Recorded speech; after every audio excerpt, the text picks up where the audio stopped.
আসসালামু আলাইকুম। আশা করি সবাই ভালো আছেন। আজকে আপনাদের জন্য খুব ঝটপট একটা নাস্তা রেসিপি নিয়ে আসলাম। আমি আজকে আপনাদের করে দেখাবো পাতাকপির পাকোড়া। তো চলুন আজকে রেসিপিটা শুরু করা যাক। পাতাকপির পাকোড়া করার জন্য এখানে আমি কিছু পাতাকপি ভালোভাবে ধুয়ে মিহি করে ঝুরি করে নিয়েছি। এবারে ঝুরি করা পাতাকপির ভেতর আমি দিয়ে দিব কিছু কুচি করা পেঁয়াজ, কাঁচামরিচ, স্বাদমতো লবণ, হলুদের গুঁড়ো, সামান্য মরিচের গুঁড়ো, অল্প কিছু গোটা জিরা ও একটা ডিম। এসব উপকরণের সাথে আরও দিয়ে দিব বেসন ও সামান্য চালের গুঁড়ো।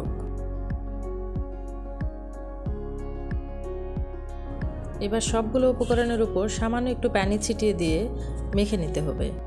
মেখে নেওয়ার প্রথম অবস্থাতে একটু শক্ত মনে হবে, কিন্তু কিছুক্ষণ পর পাতাকপি থেকে পানি বের হয়ে আস্তে আস্তে নরম হবে আর পাকোড়ার জন্য বেটারটি রেডি হয়ে যাবে। আপনারা চাইলে ডিম ছাড়া শুধু বেসন দিয়েও এই পাকোড়াটি তৈরি করতে পারেন, তবে ডিম দিলে পাকোড়ার স্বাদ ভালো আসে।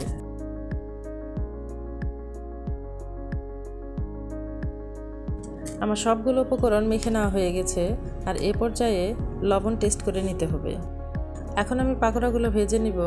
এখানে আমি একটি ফ্রাই প্যানে কিছু রান্নার তেল দিয়ে নিয়েছি, আর তেলগুলো গরম হলে আমি পাতাকপির সাথে মেখে রাখা সবগুলো উপকরণ অল্প অল্প করে দিয়ে পাকোড়া তৈরি করে নিব।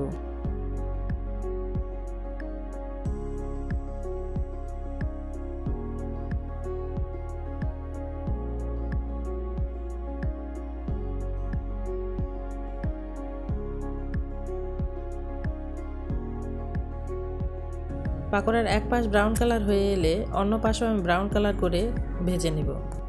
এই পাকোড়াগুলো কিন্তু মিডিয়াম হিটে ভেজে নিতে হবে। হাই হিটে ভাজলে পাকোড়ার ভেতর কাঁচা থেকে যাবে আর উপরে পুড়ে যাবে। আমার পাকোড়াগুলো ভাজা হয়ে গেছে, এবার আমি এগুলো তুলে নিব, আর বাকি পাকোড়াগুলো আমি একইভাবে ভেজে নিব।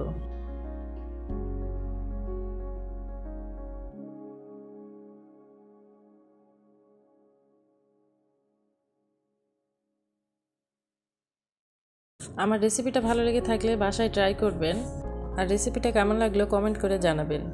আরও নতুন নতুন ভিডিও পেতে আমার চ্যানেলের পাশেই থাকবেন। এতক্ষণ আমাদের সাথে থাকার জন্য ধন্যবাদ।